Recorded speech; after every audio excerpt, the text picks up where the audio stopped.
Hey guys, welcome back. So I have here the chart for Bitcoin versus US dollar, 1 hour candles from Bitfinex. We're still good, guys. We're still doing higher highs and higher lows, so there's no reason to worry. I have the 1 hour candles because I actually wanted to see the swings because it's very volatile. So that's what I wanted to say for this video. It's impossible to trade these using a stop losses. I mean, good luck with that. We're having extreme volatility right now, and it's only gonna get more crazy the higher we go. For me personally, I entered it at the level of 4,800, so I'm not, well, I don't even have the Bitcoins on Bittrex anymore. I just moved them to my local wallet since all the news about Bittrex closing accounts. I only left there very little, but yeah, the message here is like you either trust it and don't use a stop loss, or if it makes you feel very uncomfortable, then just get out, exit the position, because this is extreme volatile and it's only gonna get worse.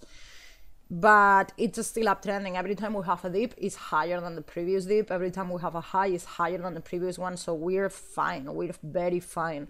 The first fork didn't happen yet. It's gonna happen soon, tomorrow. And we still need to have the second fork, the SegWit2X, which is supposed to be bigger than this one. So no reason for Bitcoin to go down yet. I would expect only a bigger sell-off if we go all the way down to 5,000, to the previous all-time high, because many traders enter at the breakout, right? Many traders have entered at the breakout when it was breaking out 5,000. So if the price was to go all the way down to 5,000, then I would expect a bigger sell-off, because these traders that entered at 5,000 at the breakout, they don't want this trade to cost them any money, so they would be selling at 5,000. So if it goes down to 5,000 or below, then I would expect a bigger sell-off. But if not, I just expect this to continue to go higher. I mean, look, we just broke the 5,000 mark here in this breakout. This is not a complete leg up. We need to complete the leg up here. It is too short. This is just too short to go back down to 5,000. Eventually, of course, it's gonna go back down to 5,000, but we need to complete this leg up first before retracing. And now there's another thing. You probably heard Tone Base say this many times, and it's just reality of the markets. Markets don't give you that much time to exit.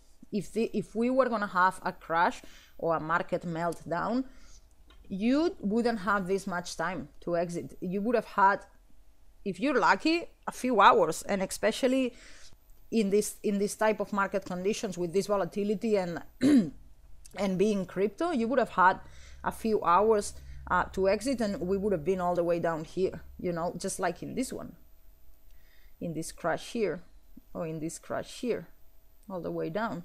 So markets don't give you that much time to exit if we were gonna have a big correction or a crash here. So I don't anticipate a crash in Bitcoin. I anticipate this going higher.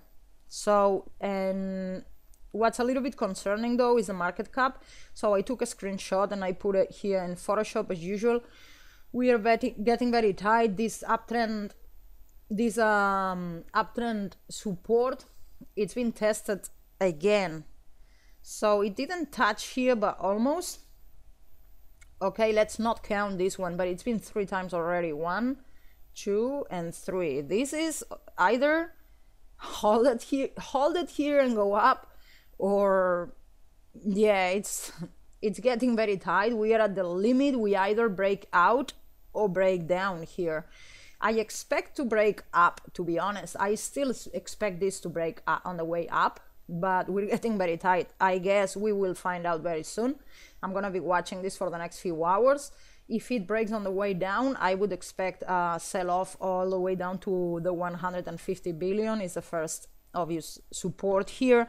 It took a while for us to break the 150 billion up, but once it was broken, it held very nice. Like we consolidated above it and then we started to go up again. So that was a very significant level, 150 billion. So if this one breaks on the way down now, I would expect to go all the way down there to 150, which is far. I mean, we're gonna see a huge sell-off in everything.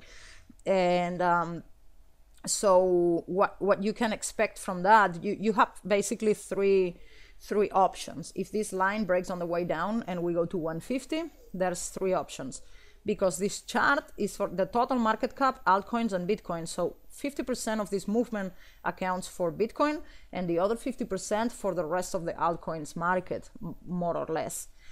So if this breaks down, it means either the altcoins are going to continue to crash and Bitcoin will stay steady, either the other way around, that altcoins bounce and Bitcoin crashes, or either everything goes down, Bitcoin and altcoins. The most likely would be the altcoins continue to crash and Bitcoin stays steady, just because looking at the Bitcoin chart, it's uptrending. I mean, it's uptrending. So there's no reason yet. There hasn't been a reversal. We don't have lower highs or lower lows. So, and altcoins have been downtrending for a long time. So you always need to assume that everything is going to continue the same until it changes, but you don't want to anticipate a change until the change is here, because it's always the less likely. So guys, I think this is all the information I have for you today. Thanks for watching. See you soon. Bye.